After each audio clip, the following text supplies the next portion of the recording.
Alors bonjour à tous, on est le dimanche 14 juin et on va faire un petit point sur les marchés. Donc pour le moment, pas tellement d'évolution sur les cours boursiers. Le Dow Jones a clôturé à 50 202 points vendredi dernier. Donc on est toujours sur des valeurs extrêmes, hein, on est au 98e pourcentile. Hein, comme je voyais sur la courbe, hein, qui est la courbe du Dow Jones depuis 1900 jusqu'à aujourd'hui. Vous voyez qu'on est toujours sur des percentiles extrêmes. Donc là, on est à au 98e pourcentile, puisque la médiane, elle est à 24 323. Et donc là, on est à 2,09 fois la médiane. Donc là, je vous la mets, la médiane, c'est la courbe en pointillé. Et vous voyez qu'on est quasiment plus de deux fois la médiane. Alors bon, il faut savoir qu'effectivement, dans l'histoire, on n'a eu que deux épisodes. On a eu la bulle d'Internet et la bulle de 1929. Si on regarde au niveau des extrêmes, en fait, donc à P95, c'est au 95e percentile, on est à 48 845 sur le Dow Jones. Si on est sur le P99, c'est d'ailleurs les 1% les plus importants, on est à 62 634. Et puis le P100, c'est le sommet atteint pendant la bulle de 29. Vous voyez, en fait, on a atteint à peu près trois fois la médiane. Donc on était à trois fois la médiane. Donc si on était avec une médiane à 25 000 aujourd'hui, ça veut dire à peu près 75 000 sur le Dow Jones. Donc là, on est au 98e pourcentile. Donc, ce qui est extrêmement élevé, ça veut dire 98% du temps, en termes de surévaluation, on était inférieur à ces niveaux-là, hein. Donc, on voit bien sur la courbe, en fait, il n'y a que deux épisodes. Il y a ici, là, 1928, et puis 2000, où on a atteint ces niveaux-là, par rapport au niveau actuel. Maintenant, sur l'or. Alors, l'or, il a clôturé à 4239 points. On est au 79e pourcentile. C'est-à-dire que 79% du temps dans l'histoire, les niveaux étaient inférieurs à cette valeur-là. La valeur fondamentale, elle est à 2993 dollars l'once. Donc là, je vous mets les percentiles. Vous voyez, donc on est à peu près ici, donc au P79. Donc le P80, il est à 4344 dollars l'once. Le P90, c'est-à-dire 90% du temps en dessous, on est à 5193. Et le P95, on est à 5723. Donc c'est les niveaux qu'on a visités il y a quelques mois de ça. Donc on était monté à 5600 dollars l'once à peu près. Donc on avait approché les P95. Donc vraiment le queue de la distribution. Là, P79, ben, ça veut dire on est très élevé, mais bon, disons qu'on est dans une fourchette entre 60 et 80, c'est élevé. Entre 80 et 90, c'est très élevé, et au-delà de 90, c'est extrêmement élevé. Donc bon, ben, c'est clair on est très élevé, puisque la valeur fondamentale elle se situe autour de 3000 dollars l'once à 4239. Effectivement, on est élevé, mais il y a encore du potentiel. Surtout que si vous regardez le ratio, le Dow Gold ratio, donc qui est ici, quand vous cliquez ici, tac, on est à 12,1. Donc ça veut dire qu'on est au 66e pourcentile, c'est-à-dire que lorsqu'on divise le Dow Jones par l'once d'or, on est à 12 alors que la valeur médiane elle est à 7,5, vous voyez. Donc 66% du temps, l'or était plus cher que le Dow Jones. Enfin en tout cas, il était à des niveaux plus élevés qu'aujourd'hui. Donc ça veut dire qu'on est sur un cours de 2 contre 1, à la baisse pour le Dow Jones ou à la hausse de l'or, comme on veut l'interpréter. Mais donc ça veut dire que potentiellement on a encore de la marge, puisque si on passait de 12 à 7, ça voudrait dire quasiment une hausse de 50% de l'or avec un Dow Jones stable. Donc ça veut dire qu'on a quand même beaucoup plus de potentiel de hausse pour l'or que pour le Dow Jones. Ensuite, si on regarde les autres actifs, donc le silver, il est à peu près sur sa valeur fondamentale. On est à 68 dollars l'once pour une valeur fondamentale à 64 dollars, donc on est un peu plus surélevé de 5,4%. Donc on est au P54, ça veut dire qu'on est dans la moyenne, c'est-à-dire que voilà, 54% du temps on était en dessous et 46% du temps au-dessus. Si on regarde la distribution des percentiles, donc si on allait chercher donc un P80 comme pour l'or, l'or est à P80, 80e percentile, on serait à 115 dollars l'once pour le silver. Si on monte au 90e percentile, on serait à 161 dollars l'once.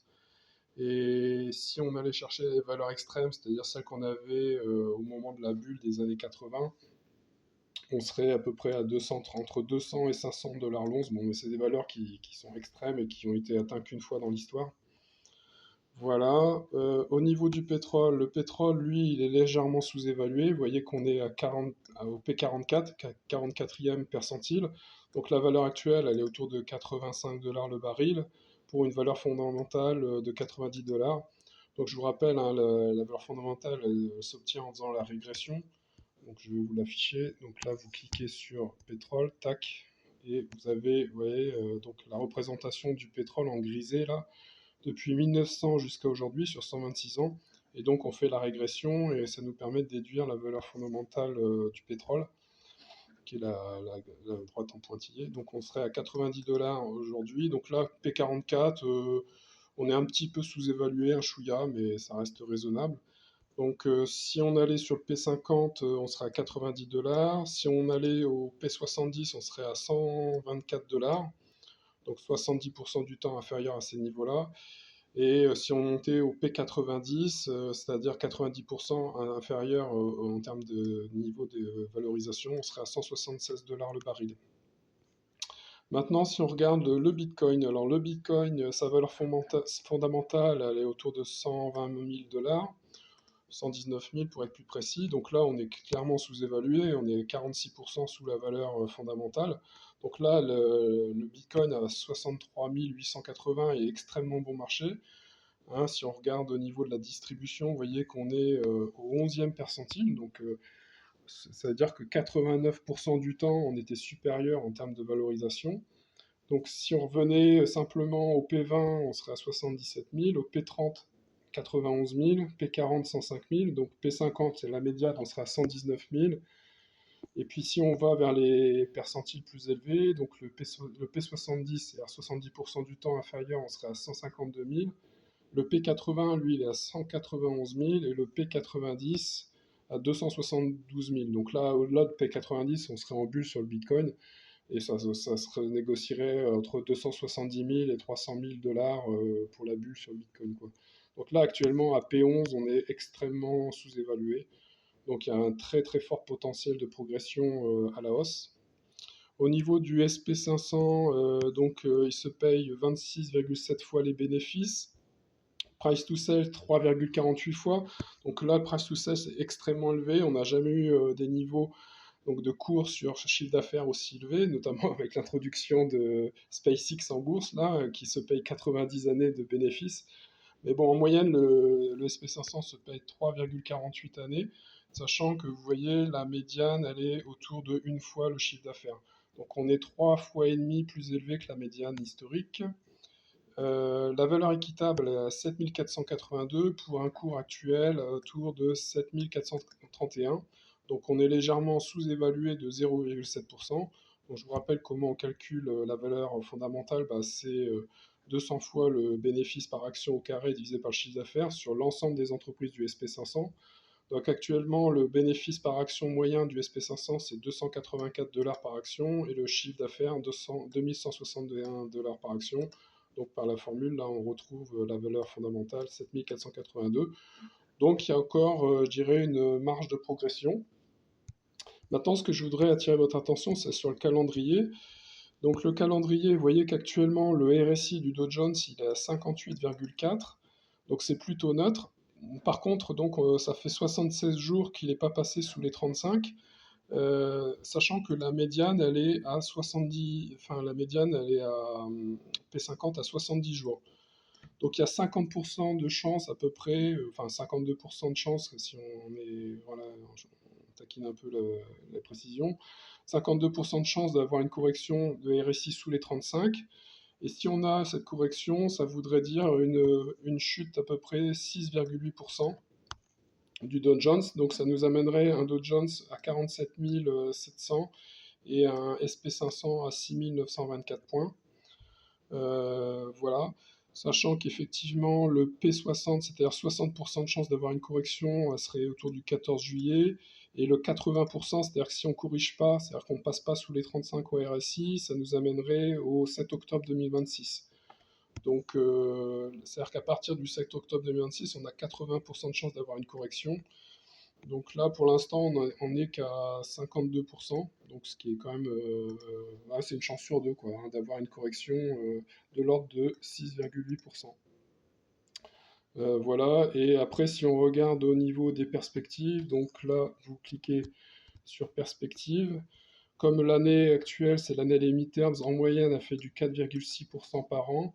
On devrait terminer l'année autour des 50 000 points. Donc, on est déjà à plus de 50 000 points actuellement.